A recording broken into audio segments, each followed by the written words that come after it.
হ্যাঁ, বলেন। আউযু বিল্লাহি মিনাশ শাইতানির রাজিম। বিসমিল্লাহির রহমানির রহিম। প্রিয় দেশবাসী, ভাই বোন, বন্ধুরা, আপনাদের উদ্দেশ্যে কিছু কথা আমি বলার জন্য আগ্রহী এবং কয়দিন ধরে চেষ্টা করতেছি কিছু কথা বলার জন্য, সুযোগ পাচ্ছি না। যাই হোক, আজকের এই হাহাকার কাকা রোদের ভিতরে, এই গরমের ভিতরে আমার এই কথাগুলো বলতে আমি খুবই আগ্রহী। এই সুযোগে আমি কথাগুলো বলতেছি, আপনারা মন আর প্রাণ দিয়ে শুনে। বিশেষ করে শ্রমিক বা খোলা আকাশের নিচে এই রোদের ভিতরে যারা কাজ করেন তাদেরকে উদ্দেশ্য করে বলছি। যারা রিক্সা, ভ্যান, সিএনজি বা খোলা আকাশের নিচে যারা শ্রম দিচ্ছেন, যারা কাজ করতেছেন, তারা খুব মন দিয়ে শুনে রাখেন ভাই বোন, বন্ধুরা। এই রোদের ভিতরে আমরা কাজ করতে গিয়ে আমাদের শরীর থেকে অজস্র পরিমাণের ক্যালোরি অপচয় হয়, শক্তি নষ্ট হয়।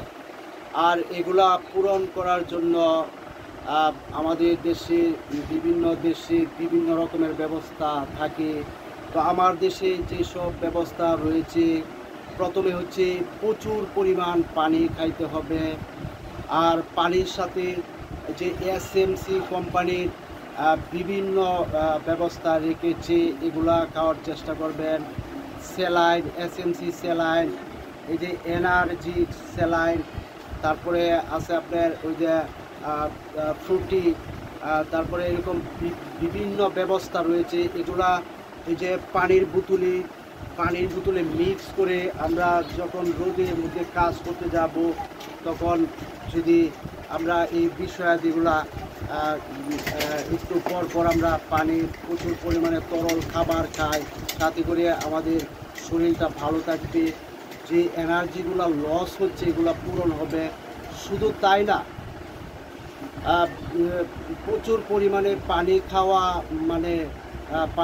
মানে হচ্ছে আপনার লিভার ভালো থাকবে, পেট ভালো আর শরীর ভালো। তো শ্রমিক, লেবার, এইসব ভাইয়েরা যারা আছেন, ভাই বোনেরা যারা আছেন, আপনারা প্রচুর পরিমাণে পানি খাইবেন। তাছাড়া এই গরমের চাপে আপনারা অনেকেই টেনশন করেন, দয়া করে টেনশন থেকে দূরে থাকবেন। টেনশন করবেন না, স্ট্রোকের হার অনেক বেশি বেড়ে যাচ্ছে। তো এই বলে আমি শেষ করিলাম। আসসালামু আলাইকুম।